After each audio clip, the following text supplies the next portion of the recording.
Today on Wolfpack Weekdays, we're going to be talking about the Yellowstone supervolcano.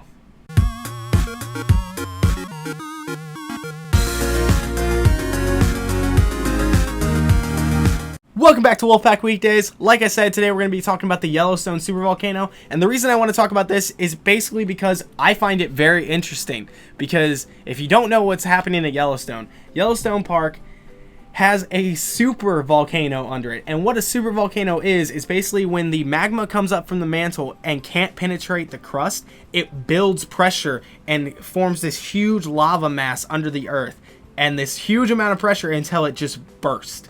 So why is it interesting to me? A super volcano being that close to us is very interesting because you have to think about it. Even if it's not something to worry about per se, it's still something to think about. Because if this volcano were to erupt, it would put out so much volcanic ash at one time, it would cover nearly, or actually over, half of the United States. It would be one of the biggest eruptions in the history of the world.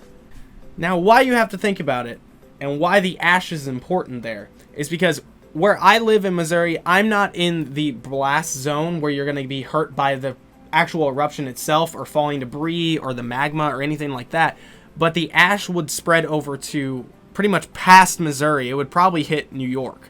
So I have to at least consider that. And the reason I have to consider that is because the ash is toxic. Volcanic ash is toxic to be breathed in. Basically what it does is it clumps up into your lungs and it can cause you to suffocate. And it's actually got a toxic, poisonous like gas to it. So when you're breathing it in, you're breathing in just toxins constantly.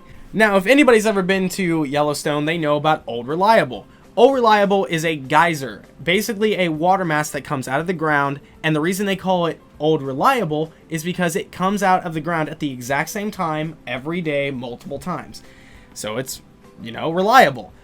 And basically what it is that is the volcano relieving some of its pressure. So out of that geyser, that little hole in the ground, the steamy water, like moltenly hot, comes out of the ground, shoots up into the sky, and then comes back down until the next time it shoots up. So that's one of the main attractions, and it's also one of the warning signs of this volcano. So what I'm saying is you should enjoy Yellowstone while it lasts, because an eruption may be on the way. Or not. Volcanoes are kind of hard to predict. So who knows? Let me know what you guys think about the supervolcano. Kind of what you think will happen, if it'll ever erupt, anything like that. And yeah, that's all I have for you today. So with that being said, thank you for watching. Be sure to subscribe for more. And if you have any suggestions for the show, use the hashtag WPW down in the comments or on Twitter. And your idea might just get featured on the show. Thanks for watching, and I'll see you next time.